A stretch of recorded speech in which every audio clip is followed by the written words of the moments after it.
started getting the itch to make my own stuff again. So that's kind of where I'm at right now. And hence the new song. But does it come with a new Mike Shinoda album as well?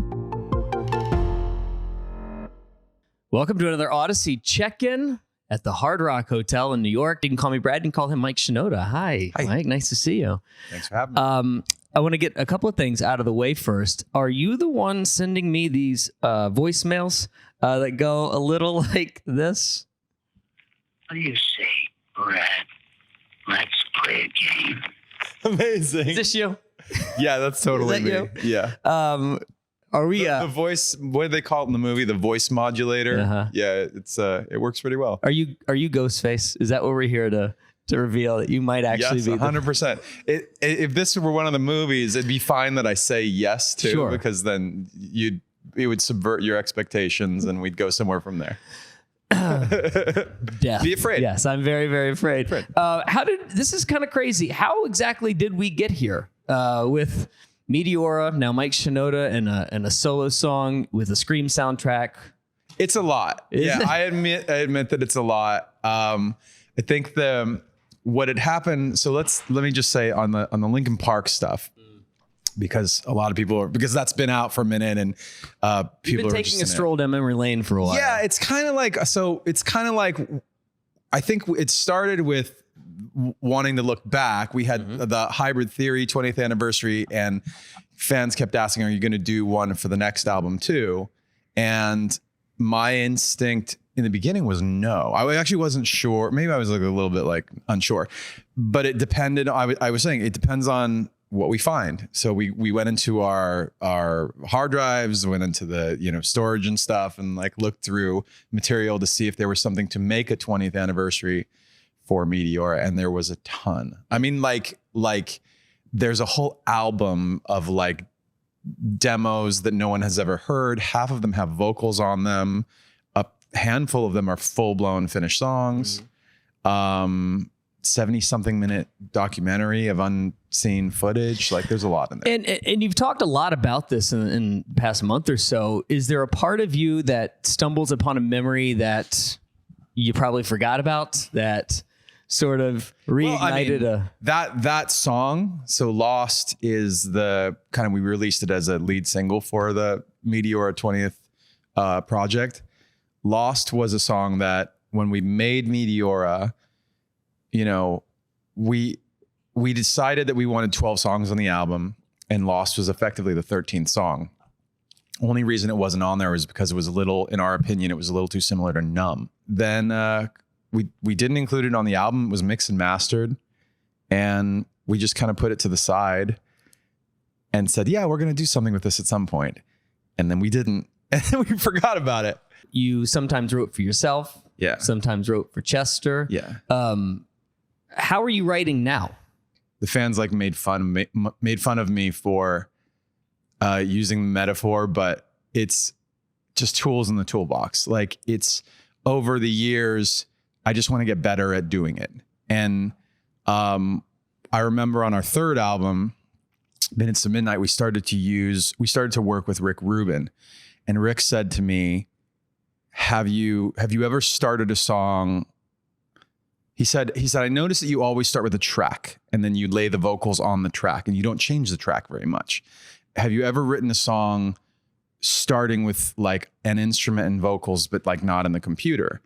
And I was like, yeah, like maybe once or twice. He's like, what songs? And I paused and I was like, In the End, Breaking the Habit. He's like, yeah, so it works, right? I think now when I write, so for example, I have 2 songs in the new Scream movie. One is a song that I produced and I co-wrote with Demi Lovato called Still Alive. And then I have a solo song called In My Head. Both of those were kind of like written in this way where I like started the track, started some instruments, put some vocals on, tweaked the track a little bit and came back.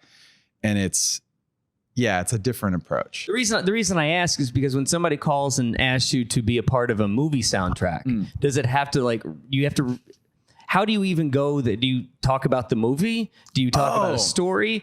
How are you now then informed, because you are almost scoring this. Yeah. So in this case, this wasn't so much scoring. Like the only thing that I compare to scoring is I helped get the cue at the end of the movie. I helped transition from score into Demi's song.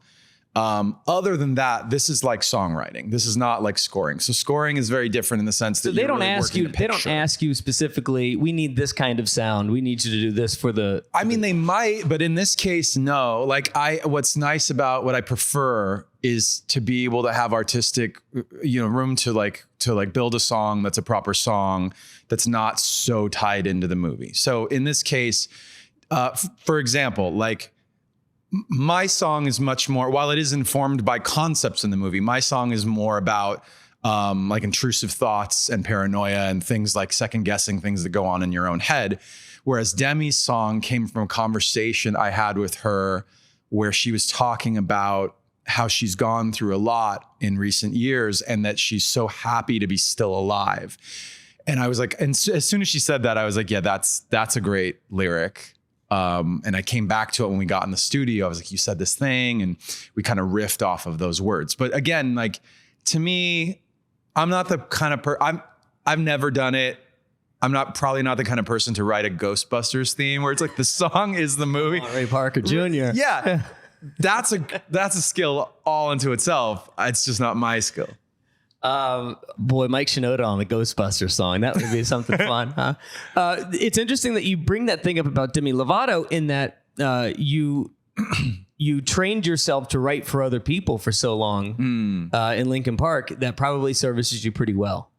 I think I grew into it as a form of like, I mean, with Chester and in more recent years with some other singers that with whom I've worked, I feel like I have a lot of times I'll have ideas that I don't have the physical capacity to deliver, right? Like with Chester, for example, he could sing just about anything you'd throw at him. And Demi's similar. Like you can give her range is insane. So I can throw ideas out and then I get to hear this like world-class, performance of the thing. And it just really supercharges the experience of making the song.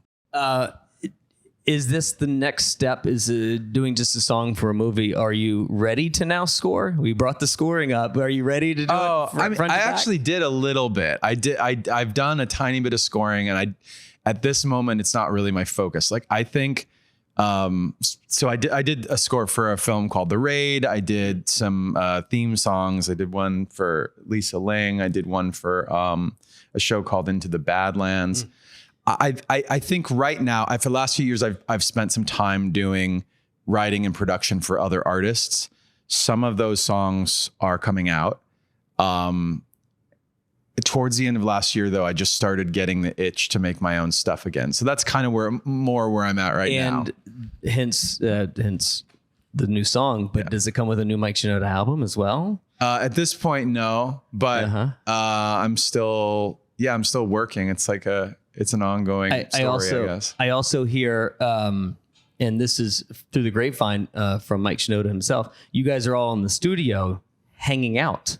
Is that what I heard you say? I mean, we hang out, I see Joe and Dave quite a bit. Yeah. But there's no tinkering? There's no... Well, it's not like... The studio, I might as well be saying you're like hanging out in my living room. Like, I know, but we're trying to create some internet gossip. I know. I see that.